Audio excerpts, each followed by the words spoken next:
ನಮ್ಮ ಹೋಬಳಿಯಲ್ಲಿ ಸುಮಾರು ಜಮೀನುಗಳು ಇದೇ ಥರ ಆಗಿರೋದು. ಇದು ಮಾತಾಡೋ ಉದ್ದೇಶ ಲಾಯರ್ ಪ್ರತಾಪಂದು ಒಂದು ಮೊನ್ನೆ ಗಲಾಟೆ ಆಗಿ ಕೇಸಾಗಿ ಅವ್ರನ್ನ ಏಕಾಏಕಿ ಇವ್ರ ಯಜಮಾನರನ್ನ ಅರೆಸ್ಟ್ ಮಾಡಿದ್ದಾರೆ, ಕಸ್ಟಡಿಗೆ ತಗೊಂಡಿದ್ದಾರೆ.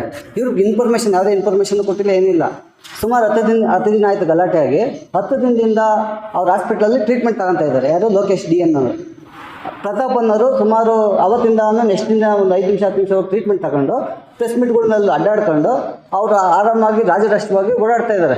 ದೊಡ್ಡಬಳ್ಳಾಪುರ ತಾಲೂಕು ಅವ್ರದ್ದೇ, ಮತ್ತು ಎಲ್ಲ ಕಡೆ ಅಡ್ಡಾಡ್ಕೊಂಡು ಅವ್ರು ರಾಜರಾಷ್ಟ್ರವಾಗಿ ಇದ್ದಾರೆ. ಅವ್ರನ್ನ ಯಾವುದೇ ರೀತಿ ಟಚ್ಚು ಮಾಡಿಲ್ಲ. ಮತ್ತು ದುಡ್ಡಿರೋದು ಒಂದು ನ್ಯಾಯ, ಬಡವ್ರಿಗೊಂದು ನ್ಯಾಯ ಅಂತ ಇದ್ರ ವಿರುದ್ಧ ನಾವು ಮಾತಾಡೋಣ ಅಂತ ಪ್ರೆಸ್ ಮೀಟ್ ಇಟ್ಕೊಂಡಿರೋದು. ಏಕಾಏಕಿ ಅವರು ಹಾಸ್ಪಿಟ್ಲಲ್ಲಿರೋರನ್ನ ಅವರೇ ಪೊಲೀಸರೇ ಡಿಸ್ಚಾರ್ಜ್ ಕರ್ಕೊಂಡೋಗಿದ್ದಾರೆ. ಮತ್ತು ನಾವಿಲ್ಲಿ ನಮಗೇನು ಗೊತ್ತು ಬೆಂಗಳೂರಿಗೆ ಕರ್ಕೊಂಡೋಗಿದ್ದಾರೆ ಅಂತ. ಇಲ್ಲಿ ಟೌನಲ್ಲಿ ಹೋಗಿ ವಿಚಾರಿಸ್ತೀವಿ, ಇಲ್ಲ. ಮತ್ತು ಹೊಸಳ್ಳಿಗೆ ಫೋನ್ ಮಾಡ್ತೀವಿ, ಇಲ್ಲ. ಆದರೆ ಶಾಂತಿನಗರ ಪೊಲೀಸ್ ಸ್ಟೇಷನವರು ಕರ್ಕೊಂಡೋಗಿದ್ದಾರೆ. ಒಂದು ಯಾವುದೇ ರೀತಿ ಇಂಟಿಮೇಷನ್ ಇಲ್ಲ, ಡಿಸ್ಚಾರ್ಜ್ ಸುಮಾರಿ ಕೊಟ್ಟಿಲ್ಲ, ಏನಿಲ್ಲ. ಡೈರೆಕ್ಟಾಗಿ ಕರ್ಕೊಂಡೋಗಿ ಅಲ್ಲಿ ಅವ್ರ ಕಸ್ಟಡಿ ತಗೊಂಡಿದ್ದಾರೆ. ನಾವು ಮತ್ತೀಗ ಇವರು FIR ಮಾಡಿದ್ದಾರೆ ಸುಮಾರು 7 ಜನದ ಮೇಲೆ. ಇವರು FIR ಮಾಡಿದ್ದಾರೆ. ಪ್ರತಾಪನ್ನು ಸೇರಿಸಿ 7 ಜನದ ಮೇಲೆ FIR ಮಾಡಿದ್ದಾರೆ. ಅವ್ರನ್ನ ಯಾಕೆ ಅರೆಸ್ಟ್ ಮಾಡಿಲ್ಲ? ಇವ್ರದ್ದು ಸೇಮ್ ಅದೇ ನೆಕ್ಸ್ಟ್ ದಿನವೇ ಆಗಿದೆ, FIR ಆಗಿದೆ. ಅವತ್ತಿಂದ ಇವರನ್ನು ಕೇಳ್ಕೊಂತೀವಿ. ಫಸ್ಟ್ ಒಂದಿನ 2 ದಿನ ಪೊಲೀಸರು ಯಾವುದೇ ರೀತಿ ಕಂಪ್ಲೇಂಟೇ ತಗೊಂಡಿಲ್ಲ. ಅದಾದಮೇಲೆ ಕಂಪ್ಲೇಂಟ್ ತಗೊಂಡ್ಮೇಲೆ FIR ಹಾಕಿದ್ದಾರೆ. ಒಂದು ದಿನಕ್ಕೂ ಅವ್ರನ್ನೇನೋ ಮಾತಾಡ್ತಾ ಇಲ್ಲ. ಎಲ್ಲವರೇ ಅಂತ ಇಲ್ಲೇ ದೊಡ್ಡಬಳ್ಳಾಪುರದಲ್ಲಿ ಇದೇ ಪ್ರೆಸ್ ಮೀಟ್ ಇಟ್ಕೊಂಡು ಅಡ್ಡಾಡ್ತಾ ಇದ್ದಾರೆ. ಮತ್ತು ಅವ್ರನ್ನ ಯಾಕೆ ಅರೆಸ್ಟ್ ಮಾಡಿಲ್ಲ ಅಂತ ಕಂಪ್ಲೇಂಟ್ ಬಸಳ್ಳಿ ಪೊಲೀಸ್ ಕಂಪ್ಲೇಂಟ್ ಆಗಿದೆ, FIR ಆಗಿದೆ. ಅವ್ರನ್ನ ಅರೆಸ್ಟೇ ಮಾಡ್ತಾ ಇಲ್ಲ. ಮತ್ತು ಬರೀ ಲೋಕೇಶನ್ ಅವ್ರು ಬರೀ ದುಡ್ಡಿಲ್ದಿರೋರು ಬಡವ್ರ ಮೇಲೆ ದೌರ್ಜನ್ಯ ಮಾಡ್ಕೊಂಡು, ಬಡವ್ರ ಮೇಲೆ ಅವ್ರು ದುಡ್ಡು ಕೊಟ್ಕೊಂಡು ಅವರು ದುಡ್ಡಿನ ದರ್ಪ ತೋರಿಸ್ತಾ ಇದ್ದಾರೆ. ಮತ್ತು ಕಾನೂನು ಇಲ್ವಾ? ಮತ್ತು ಕಾನೂನು ಏನು ಮಾಡ್ತಾಯಿದೆ? ಸರ್ಕಾರ ಏನು ಮಾಡ್ತಾಯಿದೆ? ಮತ್ತು ದುಡ್ಡಿರೋರಿಗೆಲ್ಲ ಸರ್ಕಾರ, ಬಡವ್ರೇನು ದೊಡ್ಡಬಳ್ಳಾಪುರ ತಾಲೂಕಲ್ಲಿ ಇರೋದೇ ಬೇಡವಾ? ಅವ್ರು ಎಲ್ಲೋಗೋದು? ಅವ್ರೇನು ಜೀವನ ಮಾಡೋದೇ ಬೇಡವಾ? ಸುಮಾರು 50-60 ಸಾಸ್ಲು ಹೋಬಳಿಯಲ್ಲಿ ಎಲ್ಲ ಬ್ರಾಹ್ಮಣರು, ಎಲ್ಲ ಜೋಡಿದಾರರು ಜಮೀನು ಇರೋದು.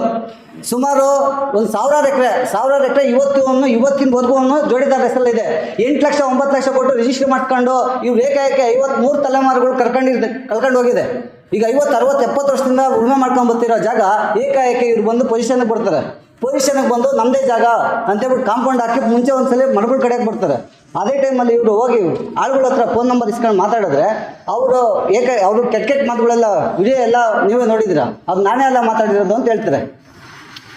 ಆದರೆ ಈಗ ಅವರೇ ಮಾತಾಡಿ, ಅವರೇ ಇದು ಮಾಡಿ, ಅವರೇ ದೌರ್ಜನ್ಯ ಮಾಡಿ, ಈಗ ಆಳುಗಳು ಅವ್ರು ಏನು ಯಾವ ಕ್ಯಾಸ್ಟು ಏನು ಜನಾಂಗ ಅಂತ ಗೊತ್ತಿರ್ತೈತಾ? ಅವ್ರ ಜೊತೆ ಬಂದಿರ್ತಾರೆ 20-25 ಜನ. ಏಕಾಏಕಿ SC/ST ಕೇಸ್ ಹಾಕ್ಬಿಟ್ಟು ಇವ್ರ ಮೇಲೆ ಅರೆಸ್ಟ್ ಮಾಡಿಸ್ಬಿಟ್ರೆ ಮತ್ತೇನು ಬಡವ್ರು ಇರೋದೇ ಬೇರೆ ಊರಲ್ಲಿ ಎಲ್ಲ. ಮತ್ತು ಅವ್ರು ಆಯಿತು, ಸರ್ಕಾರನ ಒಂದು ದೊಡ್ಡ ವಿಷಯ ಕೊಟ್ಬಿಟ್ರೆ ಅವ್ರು ಕೊಟ್ಬಿಟ್ಟು ಅವರು ಪಾಡ್ವಾಗಿ ಹೊರಟೋಯ್ತಾರೆ. ಎಲ್ಲ ಆಸ್ತಿನ ಅವರೇ ಅನ್ಭವಿಸ್ಕೊಳಕ್ಕೆ ಹೇಳಿದ್ರು. ನಮಗೆ ಇವರು ಹೇಳೋವರೆಗೂ ನಮ್ಗೆ ಗೊತ್ತಿರಲಿಲ್ಲ ಇವರು ಮತ್ತೆ ಎಲ್ಲಿದ್ದಾರೆ ಅಂತಲೇ ಗೊತ್ತಿಲ್ಲ. ನಮ್ಮ ಅಲ್ಲಿ ಹಾಸ್ಪಿಟಲ್ ಒಂದು ಮಗು ಇದ್ದರೆ ಆ ಮಗು ಕೈಲಿ ಫೋನ್ ಕೊಟ್ಟು ಕಳಿಸ್ಬಿಟ್ಟು ಪೊಲೀಸರು ಕರ್ಕೊಂಡೋದ್ರು ಅಂತ ಹೇಳಿದ್ರೆ ಏನು ಹೇಳಿಲ್ಲ. ಯಾವ ಸ್ಟೇಷನ್ ಅಂತ ಗೊತ್ತಿಲ್ಲ, ಯಾವ ಪೊಲೀಸರು ಬಂದವ್ರೆ ಅಂತ ಗೊತ್ತಿಲ್ಲ. 2 ಜೀಪಲ್ಲಿ ಬಂದರು, ವೈಟ್ ಜೀಪಲ್ಲಿ ಬಂದು ಸ್ಕಾರ್ಪಿಯೋ ಕರ್ಕೊಂಡೋದ್ರು ಅಂತ ಹೇಳ್ತಾ ಇದ್ದಾರೆ. ಯಾವುದೂ ಇಲ್ಲ ಸರ್, ಯಾವುದೂ ಇಲ್ಲ ಸರ್. ಅಷ್ಟೇ ಸರ್, ಅದೊಂದೇ ಸರ್. ಇದು ಇಲ್ಲ ಸರ್, ಹೇಳಿಲ್ಲ ಸರ್. ಅವರು ದೂರು ಕೊಟ್ಟಿರೋದು, ಪ್ರತಾಪ್ ದೂರು ಕೊಟ್ಟಿರೋದು ಹೊಸಳ್ಳಿ ಪೊಲೀಸ್ ಸ್ಟೇಷನಲ್ಲಿ ಇದೆ. ನನ್ನ ಹೆಸರು ವರಲಕ್ಷ್ಮಿ, ದಡಗಟ್ಟಮಡುಗು ಗ್ರಾಮ, ಸಾಸ್ಲು ಹೋಬಳಿ, ದೊಡ್ಡಬಳ್ಳಾಪುರ ತಾಲೂಕು. ಪ್ರತಾಪ್ ಅವ್ರಿಗೂ ನಮಗೂ ವಿವಾದ ನಡೆಯುತ್ತೆ ಸರ್. 23/3ರಲ್ಲಿ ಒಂದು 8.5-9 ಎಕರೆ ತಗೊಂಡಿರ್ತಾರೆ ಸರ್. ಅವರು 4.25 ಎಕರೆ ಅರಸಪ್ಪ ಅನ್ನೋರು ಕೊಟ್ಟಿರ್ತಾರೆ, ರಮಣಿ ಅವ್ರಿಗೆ ಮಾರಿರ್ತಾರೆ. ಇನ್ನು 4.25 ಎಕರೆ ನಮ್ಮದು ಸರ್. ಅದು 4.25 ಎಕರೆ ನಮ್ಮದು. 23/3 ಇದರಲ್ಲಿ ಅವರು ನಮ್ಗೆ ಫ್ರಾಡ್ ಮಾಡಿ ಇದು ಮಾಡೋರು ಸರ್. ಸರ್ 100 ವರ್ಷದಿಂದ ನಾವೇ ಇದೀವಿ ಸರ್ ಪೊಸಿಷನಲ್ಲಿ. ಮೊನ್ನೆ ಗೃಹ ಪ್ರವೇಶ ದಿನ ಬಂದು ಕಾಂಪೌಂಡ್ ಮಾಡಿ ಅವತ್ತು 4 ಜನ ಕಳಿಸಿರ್ತೀವಿ ಸರ್. ಇದು ಕೇಳ್ಕೊಬ ಹೋಗು, ಯಾಕೆ ಇದು ಮಾಡ್ತಾಯಿವ್ರೆ, ಇನ್ನೊಂದು ದಿನ ಮಾತಾಡ್ಬೋದಲ್ವಾ ಅಂತಂದಿದ್ದಕ್ಕೆ 4.25 ಎಕರೆ ನಮ್ಮದು, ಇದೆಲ್ಲ ಫುಲ್ಲು ನಮ್ಮದು, ನೀನು ಇಲ್ಲಿ ಬರೋಂಗೆ ಇಲ್ಲ, ನಮ್ಮದು ಹೋಗಲ್ಲ ಅಂತ ಬೈದು ಫೋನೆಲ್ಲ ಕಿತ್ಕೊಂಡು ಹೊಡೆದು ಕಳಿಸಿರ್ತಾರೆ ಸರ್. ಮತ್ತು 4 ಜನ ಹೋಗಿ ತಿರ್ಗಿ ಹೋಗಿ ಕೇಳಿದ್ದಕ್ಕೆ ಎಲ್ಲ ಪ್ರೆಸ್ ಮೀಟ್ ಅವ್ರನ್ನೆಲ್ಲ ಕರೆಸಿ ಗಲಾಟೆ ಮಾಡಿಸಿ ಇದು ಮಾಡವ್ರೆ ಸರ್ ಅವರು, ಪ್ರತಾಪ್ ಅವರು. ಆಯ್ತು ಸರ್, ನಮ್ದು ಅನ್ನೋದು ಸುಮಾರು 50-60 ವರ್ಷದಿಂದ ಪೊಸಿಷನ್ ಆಗಿದ್ದು. 2012ರಲ್ಲಿ ದಡಗಟ್ಟಮಡುಗು ಕೃಷ್ಣಪ್ಪ ಅಂತಂದ್ರೆ ಈ ಜಮೀನು ಪರ್ಚೇಸ್ ಮಾಡ್ತಾರೆ, ಯಾರೋ ಜೋಡಿದಾರ ಹತ್ರ. ಅದರಲ್ಲೇ ಮೆನ್ಷನ್ ಆಗಿದೆ, ಅಗ್ರಿಮೆಂಟಲ್ಲಿದೆ. ಇದರಲ್ಲಿ ಈ ನರಸಿಂಹಗೌಡ ಅನ್ನೋರಿಗೆ ಇದು 2.5 ಎಕರೆ ಏನೋ ತಕರಾರಿದೆ, ಈ ಜಮೀನು ಅವ್ರಿಗೆ ಸೇರ್ಬೇಕಾಗಿರೋದು ಅನ್ನೋದು ಅಗ್ರಿಮೆಂಟ್ ಹಾಕ್ಕೊಂಡಿರ್ತಾರೆ ದಡಗಟ್ಟಮಡುಗು ಕೃಷ್ಣಪ್ಪ ಅವರು. ದಡ್ಗಟ್ ಮಾಡಿ ಕೃಷ್ಣಪ್ಪರೇ ರಮಣಿ ಅನ್ನೋರ್ಗೂ ಮಾಡಿರ್ತಾರೆ. ರಮಣಿ ಅವರು ಇವ್ರು ಪ್ರತಾಪ್ ಅವ್ರಿಗೆ ಸೇಲ್ ಮಾಡಿರ್ತಾರೆ. ಈ 2012ರಿಂದ OS ಇದೆ. OS ಇದ್ದಾಗ ಎಲ್ಲರಿಗೂ ರಿಜಿಸ್ಟರ್ ಏನಾಗಿರೋದು ಅನ್ನೋ OS ಇದ್ಮೇಲೆ OS ಇದ್ದು ಅನ್ನೋ ರಿಜಿಸ್ಟರ್ ಆಗಿದೆ ಒಂದು. ಮತ್ತು 2012ರಲ್ಲಿ ಮೆನ್ಷನ್ ಮಾಡಿದ್ದಾರೆ. ಇನ್ನೂ 9 ಲಕ್ಷ ಈ ಬಾಕ್ಸ್ ಬ್ಯಾಲೆನ್ಸ್ ಇದೆ, ಇದು ಅವ್ರದ್ದೇ ಜಾಗ, ಯಾರ್ದು ನರಸಿಂಹಗೌಡ ಅನ್ನೋದೇ ಜಾಗ ಅಂತ ಇದ್ರಲ್ಲಿ ಮೆನ್ಷನ್ ಇದೆ. ಇದೇ ಅಗ್ರಿಮೆಂಟು, ಒರಿಜಿನಲ್ ಅಗ್ರಿಮೆಂಟು ಕೃಷ್ಣಮೂರ್ತಿ ದಡ್ಗಟ್ ಮಾಡಿ ಕೃಷ್ಣಪ್ಪರ ಹತ್ರ ಇರ್ತೈತೆ. ಇದು DG ಕೃಷ್ಣಮೂರ್ತಿ ಅಂತೇಳಿ ಅವ್ರ ಹತ್ರ ಇದೆ. ಇದೇ ಅಗ್ರಿಮೆಂಟು. ಇದು ಯಾವುದೇ ಕಾರಣಕ್ಕೂ ಆ ಜಮೀನು ಅವ್ರದ್ದು ಆಗಿರಲ್ಲ, ಅದ್ರ ಮೇಲೆ ವಯಸ್ಸು ಇರ್ತೈತೆ. ಆ ವಯಸ್ಸಲ್ಲೇ ಮೆನ್ಷನ್ ಮಾಡಿರ್ತಾರೆ, ಇದು ಅವ್ರದ್ದೇ ಆಗಿರುತ್ತೆ, 2.5 ಎಕರೆ ಜಮೀನು ಅಂತ ಹೇಳ್ಬಿಟ್ಟು ಮೆನ್ಷನ್ ಇದೆ. ಡಿಸ್ಟಿಕ್ ಕೋರ್ಟಲ್ಲಿ ಕೇಸ್ ಇದೆ ಸರ್. ಅವರು ಹೆಂಡತಿ ಹೆಸ್ರಿಗೆ ಮಾಡಿಸ್ಕೊಬಿಟ್ಟವ್ರೆ 4.5 ಎಕರೆ, ಮತ್ತು ವಕಾಲತ್ತು ಅವರೇ ಹಾಕಿರ್ತಾರೆ ಸರ್. ಅದು ಇವ್ನ ಪೊಸಿಷನ್ಗೆ ಹೋದ್ರೂ ಬಿಡ್ತಾ ಇಲ್ಲ ಸರ್ ಪ್ರತಾಪ್ ಅವರು.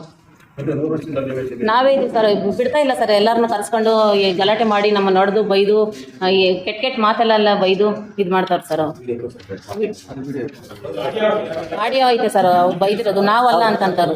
ಇವ್ರನ್ನೇ ಬೈದಿರೋದು, ಅಂದರೆ ಇವರು ಅಕ್ಕ ಗಂಗಮ್ಮಳಮ್ಮ ಮತ್ತು ವರಲಕ್ಷ್ಮಿ ಅಂತ ಹೇಳ್ಬಿಟ್ಟು ಇವ್ರು ಅಂದ್ಕೊಂಡು ಅವ್ರು ಬೈದಿರೋದು. ಸ್ಟೇಷನಲ್ಲಿ ಕಂಪ್ಲೇಂಟ್ ರೆಸ್ಪಾನ್ಸ್ ಮಾಡಲ್ಲ ಸರ್ ಅವರು. ಹಿಂದೆನೇ ಹೋಗಿ ಕಂಪ್ಲೇಂಟ್ ಕೊಟ್ಟಿರ್ತೀವಿ ಸರ್. ಹಿಂಗೆಲ್ಲ ಬೈದವ್ರ ಇವ್ರು ಪ್ರತಾಪ್ ಲಾಯರ್ ಅಂತ ಅವರು ಪೊಲೀಸ್ ಅವರು ತಿಳಿಸಿರ್ತಾರೆ ಸರ್ ನಮಗೆ. ಆ ವಿಡಿಯೋನೂ ಐತೆ ಸರ್, ಆಡಿಯೋ ವಿಡಿಯೋ ಎಲ್ಲ ಐತೆ ಸರ್ ಅವ್ರದ್ದು.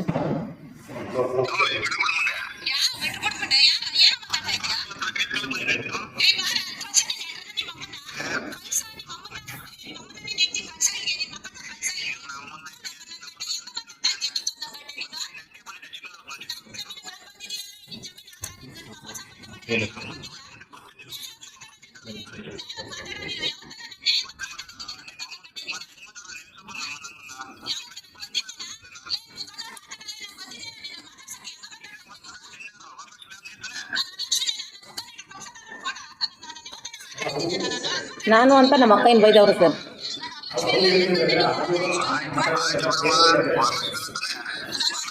ಅದು ಅವತ್ತೇ ಹೋಗಿ ಕಂಪ್ಲೇಂಟ್ ಮಾಡಿದ್ದಾರೆ. ಕಂಪ್ಲೇಂಟ್ ಎಲ್ಲ ಕೊಟ್ಟಿದ್ದೀವಿ ಸರ್. ಹಿಂದೆನೇ ಇಮಿಡಿಯೇಟ್ಲಿ ಕೊಟ್ಟಿದ್ದೀವಿ ಸರ್ ಕಂಪ್ಲೇಂಟು. ರೆಸ್ಪಾನ್ಸ್ ಮಾಡಿಲ್ಲ ಸರ್ ಪೊಲೀಸ್ ಅವರು. 2-3 ಸಲ ಅಂದರೆ ಬಡವರಿಗೆ ನ್ಯಾಯ ಇಲ್ಲ. ನಮಗೊಂದು ದೊಡ್ಡಬಾಪುರದಲ್ಲಿ ಒಂದು ಅರ್ಥ ಆಗಿದ್ದೇನು ಅಂದರೆ ದುಡ್ಡಿರೋರಿಗೆ ಅಷ್ಟೇ ಇದು. ದುಡ್ಡಿರೋರಿಗೆ ಪೊಲೀಸರು ನೋಡ್ಕೊಂತಾರೆ, ಪೊಲೀಸ್ ಇದು ಮಾಡ್ತಾರೆ, ಅವಾಗ ಅವರು ಪ್ರೆಸರ್ ಮಾಡ್ತಾರೆ. ಇವ್ರಿಗೆ ಯಾರಿಗೂ ಸಪೋರ್ಟ್ ಇಲ್ಲ. ರೈತರೇನು ಬಾಳೋದೇ ಬೇಡವಾ? ಧರಣಿ ನ್ಯೂಸ್ನ ಬೆಂಬಲಿಸಿ. ಧನ್ಯವಾದಗಳು. ಮತ್ತೆ ಭೇಟಿಯಾಗೋಣ.